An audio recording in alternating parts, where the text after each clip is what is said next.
Thanks for listening to the Northwest Yearly Meeting podcast.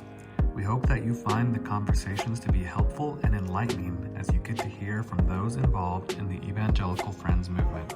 Be sure to subscribe to the show so you don't miss when a new episode comes out. Now, enjoy the episode. All right, welcome everybody to the November episode. It's like holiday season now. Oh, I know. I know. I'm like full fall right now. I know I am. I probably shouldn't eat these while we're recording, but I do have some Halloween candy sitting next to me that I need to like finish off. So I got some Skittles for everyone. Obviously you can't see. I got a little mini Skittles pack. And for those who can't see, I mean, I'm like wearing like a thick wool sweater right now. So I'm like, it's chilly out. You know, we just had Halloween, got all the candy. Now we're going into Thanksgiving territory. I definitely watched the Charlie Brown Thanksgiving recently. So good. I actually watched that, and I say watched with air quotes, like it was on in the background while I was doing other things. But for the first time ever in my life. For the first time? Yeah, I've never seen it before. My wife, she comes from a big Charlie Brown family. I was not really a Charlie Brown family. So I've seen the Charlie Brown Christmas, but I haven't seen like the lesser. I don't know if saying the Thanksgiving one is lesser is controversial, but the lesser holidays. Yeah, I haven't seen that one. So the Great Pumpkin. Yeah. The pagan Charlie Brown. I know. But it's good. But yeah, so I just watched that the other day. Well, speaking of November, this is kind of a good kind of intro to our topic for this month. Is for those who don't know, this is this November EFM Evangelical Friends Mission is celebrating its 60th anniversary, and which is a big deal. 60 years, way to go. And so we thought it would be great to talk about missions. And today on the podcast, we are speaking to Josiah and Leisa, and they recently went on a Luke 10 mission trip to Greece. And they haven't decided if they're going or and EFM hasn't decided where they're sending people yet, which will be revealed in the dinner coming up in here in the Northwest, like on November 9th, like they're having their 60th celebration here in the Northwest Yearly Meeting. And yeah, they've been doing these Luke 10 trips, going to different places with the goal like to start 5 new mission fields, I believe.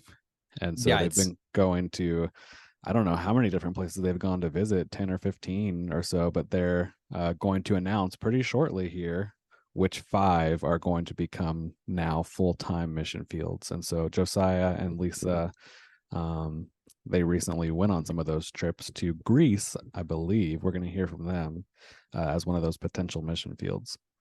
Because I'm probably going to get an email, but it's 10 new missionaries to 5 fields in the next 10 years, right? Yeah. It was something like that. Yeah, we're probably getting it wrong. I thought it was 5, 5, 5. It was like 5 new mission fields in the next 5 years with 5 missionaries. I don't know. Oh, here we go. We're gonna get the emails. It's right here on their website. 5-year goal. I'm clicking on it. Oh, I have to watch a video. Oh, wow. Yeah, here are the 10 Luke 10 trip destinations being actively planned by 10 different planning and travel teams out. So they went to Northern India, Mexico, Ecuador and Peru, South Sudan, Tanzania, Greece, Northeast Brazil, the Nepali-speaking people in Doha, I probably mispronounced that, Eastern Europe, Thailand, and an unreached people group in a country near Cambodia. So those are the 10 places that have been kind of being felt out as like, where's the Lord leading EFM to start some new missionaries, like established missionaries.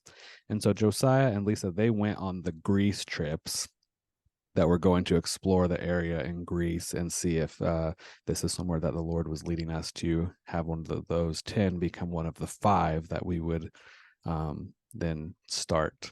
So we'll just go ahead and bring Josiah and Leisa on here so they can tell us about their trips. Hey, how's it going? We hear you and we see you. Yeah. Excellent. Sorry to make you wait a little bit there. That's okay. We were totally butchering, so you can probably correct us. We were totally getting wrong the EFM 5-year and 5 missionaries, or the 10-year and 10 missionaries. We had to pull up the website really quick to do the 5-year thing. So maybe you know more about that. But EFM's 5-year goal was to send. Okay, here now I found it after we butchered it. To send 10 missionary households to launch 5 new mission fields in the next 5 years. There you go. Yes. Got it. Nailed it. There you go. We read the 10 potential missionary fields that have been being explored, and we know some people have been on a lot of those trips, but you guys went on the Greece. Is it trip or trips? Did you guys go both times? So I went both times. I was on both Luke 10 trips to Greece. For Leisa, this was her first Luke 10 trip and your first missions trip experience. Yeah. All right. So, yeah. Cool. Breaking a lot of firsts. There you go. Well, before we jump too much into it, why don't you guys introduce yourselves? Tell us your connection to Friends Church, EFM, whatever, how you guys met. We know you guys are engaged, so all that kind of stuff. Yeah, so I can start, and then maybe you can chime in, because I grew up in the Friends Church. So I grew up attending Silverton Friends Church and was there ever since I was a kid. I ended up going to Berkeley College for both my undergrad and my graduate degrees, both in missions. And then I've been connected to Friends. I mean, it's pretty much as long as I can remember. So there was not as much familiarity with EFM initially until a few years ago, but through lots of connections, I've met many people who work through EFM. So I know Dan Kamek, Matt Macy, Stan Leach. I'm good.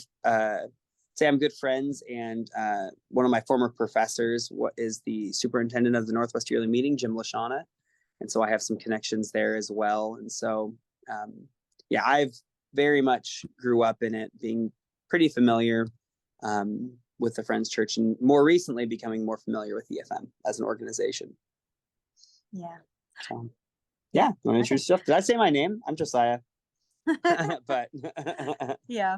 I'm Leisa. I did not grow up in the Friends Church. I actually grew up in a small Baptist church over in Forest Grove area. But I do have friends who've been connected with the Friends Church, who've worked and helped out at Twin Rocks Camp over here on the coast. And my twin sister and her husband went to George Fox University. Loved their schooling there, so I visited a ton. So not directly start off with going to the Friends Church until I started dating Josiah, really. And that's pretty much since then. We've just been attending and going to different Friends churches, finding a home church in Newburgh, which is where I'm currently living. But we also have gone to Scotts Mills. We did visit South Salem Friends. I remember. Yeah. That was Father's Day, I think. Yeah. Father's Day. Yeah, it was a while ago. It was a little while ago, yeah. And and then this year was my first time doing the yearly meeting. So we did yearly meeting as well. And then just kind of getting to meet, I've met Jim and Stan now with the missions trip, and just getting more involved that way. Well, awesome. Excuse me. I'm getting over a cold not too long ago, and I'm still kind of congested. Oh, yeah. You're good. No if it sounds like I end up hacking up a lung anytime soon, I'm also getting over a cold. So I apologize in advance. It's that season, right? Oh yeah. Absolutely. So why don't you tell us a bit about your trip and what does it exactly mean that you went to Greece, for those who aren't aware of what we're doing? Yeah, I'll just say too, I mean, like, not to interrupt, but I just think, like, we read all the 10, potential prospective places. Like, when you read some of them, I think when people think of missions and missionaries, like, we usually think of like more third world countries and things like that. And definitely some of the places on that list of 10 fit that bill. But then, like, you hear Greece, I'm going on a mission trip to Greece. And I think some people are maybe like, huh? So yeah, fill us in exactly like what is going on in Greece and why is that a potential Luke 10 spot? I keep on it. Yeah. Yeah, absolutely. Well, I think to give some context, first of all, um, the Greece as a nation is kind of in this crossroad of places. So it's kind of caught between the Western European culture and like more Mediterranean, Middle Eastern influences. And it's in a lot of ways caught between first and third world. So at times you'll be in Greece and it'll feel very almost like at home, like it'll feel very modern in certain ways, what we would call modern anyway.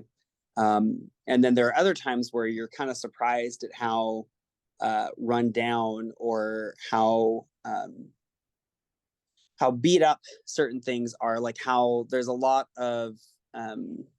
a lot of hardship suffered during the economic crisis that Greece has been in for the past over a decade or so. So that by itself kind of puts Greece in an interesting position, but it's also at a crossroads for refugees who are fleeing from conflict in the Middle East, who are fleeing from, you know, the Taliban taking over Afghanistan, or religious persecution in Iran, or the war and conflicts in Syria. And now more recently, we have like the war in Ukraine, as well as I'm sure everything that's been happening in Israel is also going to have the floodgates. I think are just going to continue to see refugees come through, and many of them, particularly ones who come from the Middle East, Greece is their entry point into the rest of Europe. So many of them don't want to stay settled in Greece, but they want to go to Germany or to France or to the UK, and then they end up getting, because there's so many, they end up getting kind of stuck in Greece for extended periods of time. And all of a sudden we have all of these Islamic refugees who have never heard of Jesus, who have never been exposed to the gospel in any real way. And now they're sitting in a place where sharing of the gospel can happen openly. And many of them are honestly really seeking, and they want to have these conversations about who Jesus is, about what does the Bible actually say, what is the gospel really, and they want to have these conversations. And I don't want to speak, that this is all of Greece as a nation, because there's a lot of diversity there, but Greece is a place that is officially Greek Orthodox, but then when it comes to actual like practicing a faith, like a real demonstration of a real relationship with Jesus, there really is not much ability to do that. Many people don't know a lot about the gospel, or even about who God is. And I remember one conversation we were having with a Greek person one time when I was there, and one of my the people that I was there with just ended the conversation just saying, well, thank you so much for sharing, and I just want you to know that Jesus loves you. And the Greek person was completely caught off guard. They're like, oh, really? Like, I've never heard anyone say that before.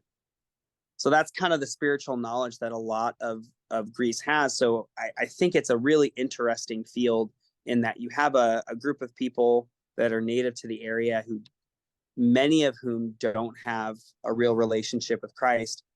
And then you have all of these people who are coming in, these refugees who yearn to learn more about who Jesus is. And now they're finally in a place where that can happen freely and openly, and they've never had that opportunity before. And from my understanding, your trip, the mission trip to Greece isn't primarily to Greeks, but to the Islamic refugees. Can you, for those who, and I'm sure that you went and visited some of these refugee camps, if you want to call them that, but can you give like a kind of a I know you kind of talked about the kind of the political, social, tensions that are kind of going on over there, but for those who like don't know, can you kind of explain a little bit more of like what it's like to live as an Islamic, or not even Islamic, but just like a Middle Eastern refugee in Greece at the present moment? Yeah, I can do my best to describe it. Uh, so many refugees who come into Greece, they come in via Turkey, and they'll come from Turkey. They'll usually cross over via raft, and as they are coming over, they the rafts are poorly made. They're given life jackets that essentially just have like paper or pieces of garbage or plastic inside to make them seem like they are buoyant, and in reality they are not. So the crossings are extremely dangerous. It's not uncommon for people to drown during these crossings. The Greek Coast Guard is notorious for illegally pushing boats back or destroying engines to and sabotaging these boats to make sure that more refugees don't enter Greece. So when they do get to Greece, if they make it, then it's a fairly hostile environment. The Greek government is not very fond of them. There's a lot of suspicion.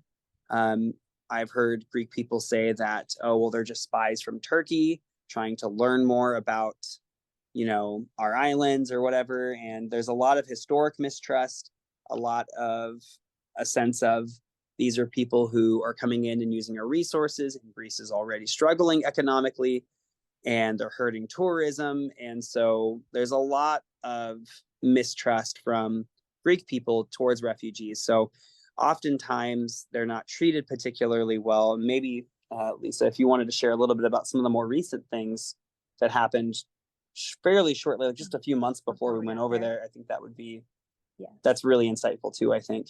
Yeah, we got to talk with Leisa and Ken Durham a little more of their situation, and then while talking with the refugees, a lot of them are put into camps, but at the time before, they could have living situations like government apartments, as well as like they could be in the cities. That was totally fine. And then up to before we got there, the government decided to take all the refugees out of the city, so tourists didn't see them, I guess, was kind of their prospect. So at like 3 a.m, they gathered up all the refugees that were in Athens and kicked them out of where they were living, and then took them to camps, just placed them all in various camps, over being overcrowded, and then creating a kind of another degree of not letting them leave. So technically, like, the government will say that refugees are allowed to leave the camps, but they need to have special documentation, which is like a card that they wear around their neck, simply like kind of like a name tag essentially, and you have to have them. So sometimes it takes days for them to administer these documents. And if a refugee leaves a camp without one and tries to come back in, they won't let them in. They're essentially homeless, and they can't find the papers. Also help allow them to ride public transit, have medical care, things like that. So without that, then the like buses and any like hospitals and stuff won't help them. Mm-hmm. So that's currently their situation with that, and they purposely put them out this far in the camps so they don't travel into the cities, because it makes it much harder. Yeah, that's pretty intense. Yeah. Mm-hmm. Yeah, I've heard it referred to as like internment camps, and or I mean, if we're going to be like intense, like concentration camps. Obviously, they're not death camps, but like in the sense that they are being rounded up for political reasons based off of either their like their national status / their like their national status, I guess, would be their right. Yeah. And in addition to that, they don't allow ministries or NGOs into the camps anymore. That's another big change in the last few months, is they've been really trying to make conditions as unappealing as possible so that refugees who are coming or want to come to Greece, that they don't end up coming over. So they, a lot of ministries and non-government organizations have actually left Greece and are no longer kind of working there because the conditions in which to minister to refugees has become a lot more challenging. So it's still possible. Like we did that, and we felt like it was very fruitful. But a lot of the traditional ways in which refugee ministry has been done in the past is not compatible with how the current political situation is in Greece. So it requires a lot of like rethinking of like, okay, like how do we still do this? Clearly there's still this opportunity. Clearly these people are still like hungry for the gospel, and they really like need these kinds of connections. You know, but yeah, the government is really pushing hard to discourage it. And realistically, like the people, you know, in these places are not getting what they need. There was one story of a woman who her son had a skin condition, and so unless his clothes were washed every single day, he only had one pair of clothes that he could wear, and unless they were washed every single day, he would break out in all of these rashes. But because he only had the one pair of clothes, it created all sorts of like, you know, stress and turmoil and, you know, difficulty. And then if you don't have the time to do that, then it makes things a lot more challenging. And so we were able to, on one of the days that we were there, we brought clothing and let a lot of the refugees who were there, like, just say, hey, like, if you see something, like, please grab a few pieces. And she was able to find some clothing for her son. And that was super, I think she was incredibly grateful. But the actual government organizations that are allowed to work with the camp, right, don't provide those things. And they don't provide much else either. Like there is some food provided, but it's not enough to sustain like a family.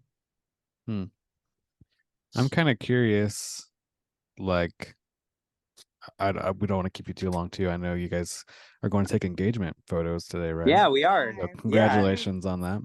Thank you. I'm curious, like, in a few weeks here, like EFM is having their banquet, their big celebration, 60 years, and they're going to be announcing, I believe that's the hope and the goal, I think, is that they're announcing which 5 of these mission fields are going to kind of become full-time EFM sites. What is like the process, like when you guys come back from these trips, like what exactly is EFM? And maybe you can't answer this question, I don't know, but what is EFM kind of looking for, and what's the process like when you come back? Do you guys have to like fill out a report of like what's going on there? Like how do you think, how are they kind of narrowing these things down? Obviously lots of prayer and leading of the Spirit, but like are there like landmarks and guideposts that they're looking for within these certain areas to have them be selected? I would say for us, we did a meeting before we left to kind of see how we're feeling in our own vote of decisions, I guess you could say. And I don't want to speak on behalf of everyone else that was in the group, obviously, but we both felt like having a church established there would be beneficial 100%. But what we the next step was kind of to do a meeting once we were all back home and talk about it, now that we have had time to process and get over jet lag and all that other stuff, how we were feeling, if that was still our decision.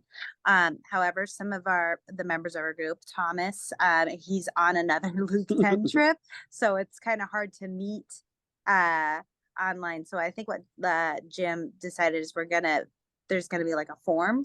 They have a report that we're going to have, like officially the same report that we'll be giving to EFM with our recommendation. And each of us will be, you know, tasked with reading through that, you know, agreeing with it and saying, yes, this is at peace with how I'm feeling as well.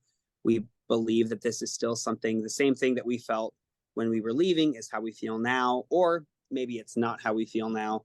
And then once we have all kind of been able to agree on that report, then that will be provided to EFM. That recommendation will be provided to EFM. And ultimately, they're the ones who will make the decision. Yeah. We're there to kind of just say, okay, does it meet the criteria? So, and I'm going to try and see if I can remember all of the criteria that we do have, because there are certain things that we are aiming to like see, right, when we're there. Right. So one of it is there a need? Are there people who are there that are like ready to jump in and start doing ministry? People of peace. Does it seem like the Lord's opening a door for ministry to happen? And I think there's two more that I'm forgetting, but those are kind of some of the criteria that we're looking for, and we're trying to like piece out, okay, like while we're here, are we noticing that in things? And I would say where we were kind of at with all of that, at least where I felt like many of those things were definitely very clearly in place. Other things seemed like they will be in place, but it's not 100% clear yet. But a sense that I really got while I was there, and this was something I felt was really interesting, is there was a moment where we were having conversations with the Durhams, who have been missionaries there for about 16 years. Sorry. Yeah, 16. They were just talking about the current situation. And I just got this really clear sense in my heart that I'm like, I think that God is really doing something different. Like refugee ministry for the longest time, for the past, dozens of years, has looked like, you have kind of a ministry center that you have, and at least evangelical discipleship ministry has looked like you have a ministry center that you have. Refugees will come there, they'll socialize, they'll have a place where they can have their kids looked after, they'll hear the gospel. Some of them will, come to faith and believe, and maybe there's some discipleship that can also happen there. But it's difficult because so many refugees will leave very suddenly, right? And now with all of the recent changes, a lot of that way the ministry had been done is just very difficult. It's not impossible, but it's just a lot more difficult. And so I really got this sense, I think that there's something that is happening that is different than it was before. And I really felt the Lord confirming that as we continue to have conversations with missionaries who are working there. And each of them repeatedly were like, yeah, we feel like God's doing something different. We just don't know what it is yet, which is the exact same sense that I was getting in my heart. And I feel like EFM really has an opportunity to potentially be on the cusp of something, I don't know if cutting edge is the right word, but new and different in Greece, and the ministry with refugees there. And with everything that's happening in the world currently, it seems like there's only going to continue to be an abundance of need for this kind of ministry. And it seems like Greece is only going to continue to play a large role in that. Now, all of that is still kind of up in the air. There's so much that changes in that situation. But Leisa and I did both feel very strongly that we felt like there was a great opportunity for EFM. Now, I think we're trusting that when we give that report, and if the other team are still kind of in agreement with us, that the Lord will continue to work through beyond where the part that we played in that, and that he'll be working through the EFM board, and they'll be able to also continue to that discernment process. There's still a lot to figure out, a lot of pieces that everyone's trying to put together, but yeah. Yeah, it's very interesting. That's one thing that I've kind of thought that through this whole thing, hearing the EFM and the 5-year goal and all this kind of stuff. I've been and I've read some of the reports. Northwesterly Meeting has gone on a few of these trips. We've kind of sponsored or been the spearhead of the Greece one, and the one to Peru and Ecuador, and I think one of the other ones. So we have our hands in quite a few of them on here, and I've just been man, I don't know how they're gonna narrow it down to the 5. I don't know. I've just been kind of curious, what that process is like, Yeah. and how they're gonna make that decision ultimately.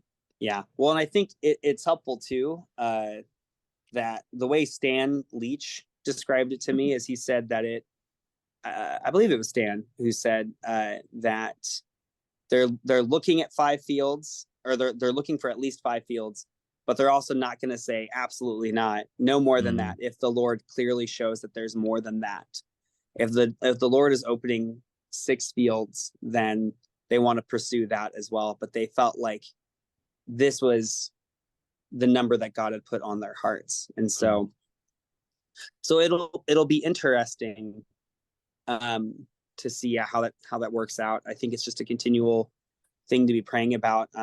I've been excited to learn about some of the other fields, and we got to talk about them a little bit while we were there too, and learn more about, particularly Ecuador is one that I know there's been a lot of interest in the Northwest Yearly Meeting, getting to meet and talk with people who have been on those trips as well. It's been really exciting.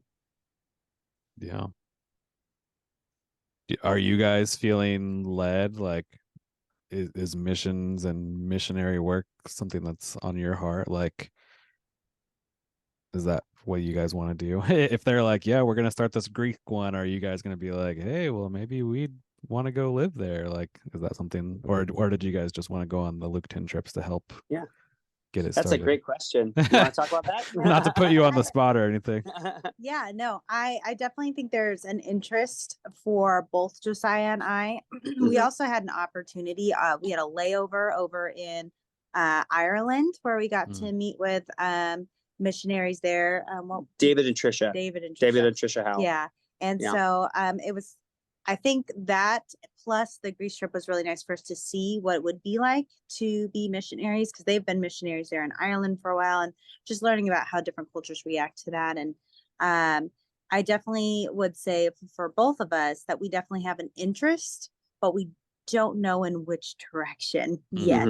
And we would definitely like to go on another Luke 10 trip that would focus more on missionary work, whereas this last trip was definitely to discern whether or not a church should be placed right by EFM. And so I think we definitely feel like there's something there. It's definitely not a no by any means, but we're not sure what direction God is calling us in. So we're kind of just listening to see where we feel called next. We don't think it's going to be a trip anytime too soon, because we're planning a wedding and all that entails, but we definitely think that's something that we would be interested in the future together as a couple.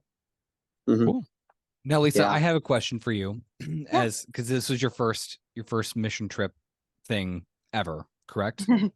Yes, correct. So what was that experience like? Because I know that there's a lot of people and I would include myself in this, who's like never really gone on a mission trip before.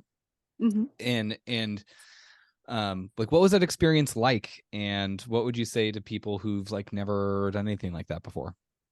I think the biggest lesson I learned, I had many lessons on that trip, but I'd say the biggest one is just to keep an open mind, an open heart. I'm someone who just jumps in wholeheartedly. I'm like, what can we do? What's the next step?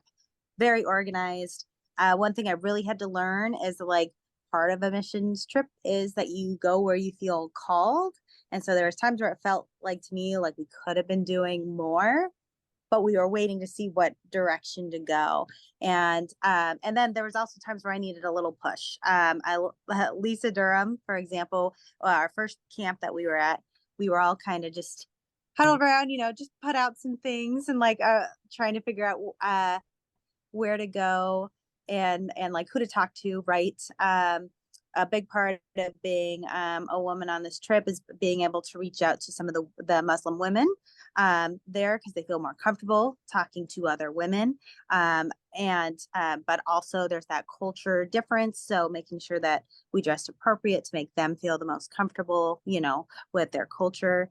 And I was just kind of standing there. I'm like, how do I speak to these women who only speak Farsi, and I have no idea what to say. And Lisa just goes, hey, Lisa, why don't you just go watch this little boy with his mom and aunt and all these other ladies there. And just make sure he doesn't steal the toys. And I was like, okay. And so, I went over there and I was just like, all right, God, just let me know what to do. And I didn't think that the first word that I would say, this being my first word to kind of connect with all of them, is the little boy I started playing with held up a duck and goes, quack, quack. And so I said, yeah, quack, quack. And then all the other ladies just started laughing. And then we were just we couldn't really communicate fully, obviously, because we didn't speak the same language. But I was really thankful in that moment that God knew that I just needed that little push of just sitting and talking. So I think the biggest thing for people who are nervous about going on missions is that to trust that God will point you in the right direction and put you in the place that you need to be. Because that definitely wasn't the only time during that trip where I had something like that happen. I connected with quite a few of the kids at the different camps, and then also just getting to connect with other missionaries we met there. So I really enjoyed it. Again, I'm someone who goes like all in. So for the more shy people out there, I would say, you just gotta, it's a really big lesson of putting your faith in God and just letting him lead you and just learning to make that jump. Josiah, it sounds like when you're talking, that like you've wanted to do missions for a while since you got your like undergrad and your graduate degree in missions. Right, yeah. So it sounds like this has been a part of your heart for a lot longer. Yeah, it has, but I would say, up until fairly recently, I had felt pretty discouraged on that front. So yeah, I went to school, so I got my undergrad in missions, and I went straight into my master's degree, which was in missional multiplication, which is what I tell people, which is what it technically is, but I tell them it's a fancy way of saying missions. It's a way to make it sound very educated and fancy. But yeah, during a lot of that time when I was doing that, I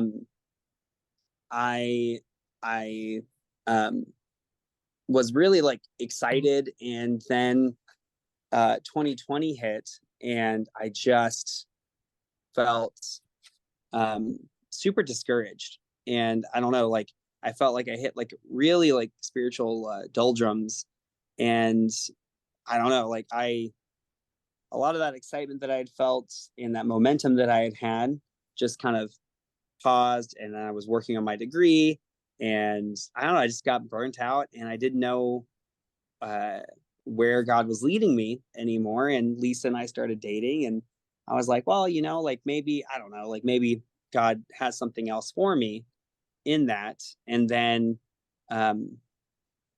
we were attending a church service, and it's funny now because Leisa and I have talked about it since then, and both of us felt very moved in a very similar way during that time.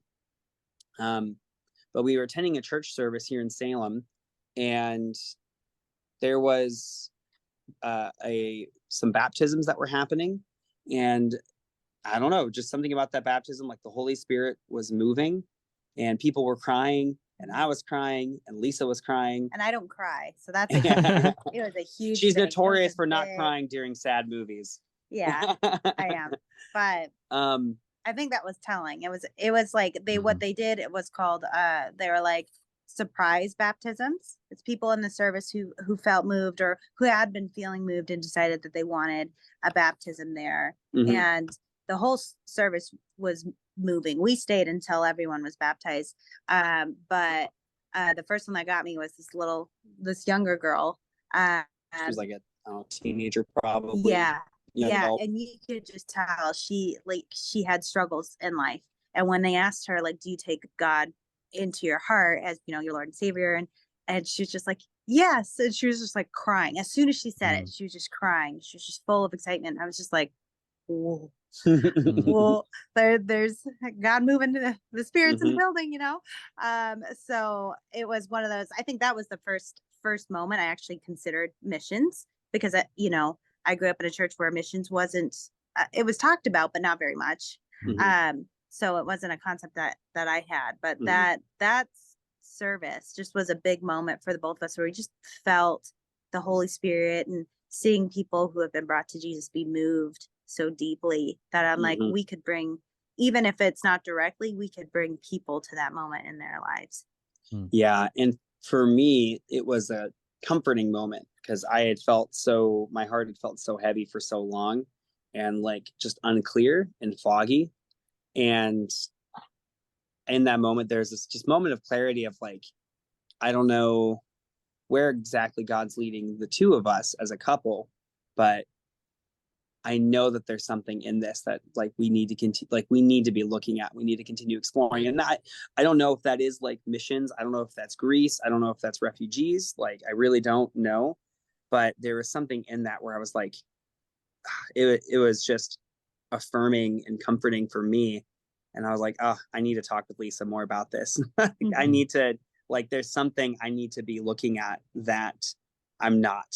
And so eventually we were on a car ride back from Washington. We had just dropped her sister off back at her husband's house. And Leisa and I had like Their house. yeah, well, their house. Yeah. um, and, we had like a 4-hour car ride ahead of us. So I'm like, okay, it's just her and I for 4 hours. And, and, all right, now's the chance. All right, Lord, like, give me an opening. And that was when Leisa was like, hey, like, I think we should talk about doing something missions related. And I was like, well, that's an opening if I've ever heard one. and that was around the same time that they had just announced the dates for this Luke 10 trip that we've been talking about. So I was like, it felt like God was just kind of bringing all of these pieces together at the same time. And, again, like, I think her and I would both say that we would love to continue to explore Greece potentially as a mission field, or other fields as an option. Like, I don't think that that's something we would necessarily want to limit ourselves to just one place. We want to go where God is calling us. And so we want to be diligent in that. So there's a lot for us to consider personally. We definitely I think would need more time than what we had on this Luke 10 trip. And it was very beneficial. Like, it was some good discernment, I think, for Leisa, and you can correct me if I'm wrong, but I felt like it was a good opportunity for you to like kind of dip your toes just a little bit in, right? And I think in an ideal world, our heads were like, all right, we're gonna go on this trip, and like God's just gonna be like, boom, this is what you're doing. Everything is clear. Yeah, moving to Nothing Greece is left next up week. to chance. Yeah. Like, it's gonna be a hard yes or a hard no, and it wasn't either necessarily. But I think the fact that it also wasn't a no is very telling. So awesome. Well, we'll let you guys go. I know you've got a busy day. Thanks for joining us. yeah. Well, thank you for inviting us. Yes. Yeah. So Thank you for coming on the podcast and Yeah. telling us more about your trip and sharing what God's doing in your life. yeah, absolutely. So All right. well, take it easy, you guys. Yeah. Thank you. Enjoy your pictures. Thank you. We will. Yeah, we will. We will. All right. Bye-bye. All right, Bye. bye. So yeah, maybe, I don't know. We'll see in a few days when EFM has their big celebration on Thursday, November. I don't know if it's the 8th or the 9th, whatever that date is. Yeah, so the podcast will come out before they have their meeting. So so we will be anticipating some news, I guess. And we'll be praying, I mean, ultimately for all these places, whether or not they're chosen as future missionary sites of EFM, doesn't negate the fact that there is work that needs to be done in these locations. So we can definitely be praying that if EFM isn't feeling led to some of them, that other organizations and people would be, because certainly there are people there who need to hear about Jesus and the gospel in those places. But EFM can only manage, I guess we'll see, like he said, at least 5, maybe a few more, but we'll see what they're feeling led to and what they announce. And then if you're interested, as I'm still looking at their website, friendsmission.com, obviously they have ways and places where you can give financially, but do have a thing on here, like, for those who are seriously interested in exploring the idea of missionary service, whether that be for a couple of years or for a long-term career, EFM is calling you a future missionary and designing opportunities for you that you can learn about. So you can click there, and perhaps someone on here listening is one of the future missionaries who will go to one of these sites that gets announced in the next couple days. Yeah, so that wraps up the November edition of the podcast, and we will see you next month in December.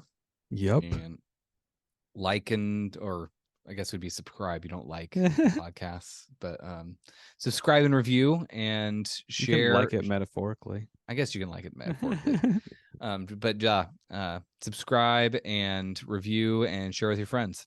Yep. Thanks for listening. Once again, thank you for listening. If you enjoyed today's episode, be sure to share it with others. Please rate and review the podcast so others can find it.